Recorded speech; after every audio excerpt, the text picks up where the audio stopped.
Ce qui était frappant, c'est que tu n'avais pas de rideau, comme tu dis, et moi je trouve que ça crée finalement quand même une proximité entre les gens qu'on voit à l'intérieur, une espèce de vie intime, mais qu'on peut rêver un peu, tu vois. Bon, on a l'image, mais entre guillemets, on n'a pas le son, quoi. Oui, exactement. Et donc il y a quand même un truc qui reste un peu préservé, c'est-à-dire que...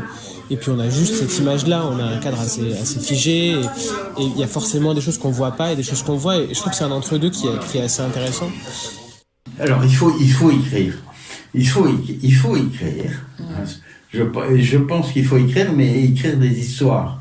Si vous voulez écrire des choses qui peuvent être des choses, des nécessités fonctionnelles, des nécessités de lumière, de couleur qu'on peut sentir, des trucs très, très tangibles, très réels. Mais il faut écrire. Il faut écrire. De présenter quelque chose où il y aura peut-être de l'incompréhension au début, plusieurs lectures, où en fait on va jouer stéréo des choses qui vont venir même à l'extérieur, enfin tu vois, même avec de la distance, venir les happer, les attirer, etc., leur faire se poser des questions.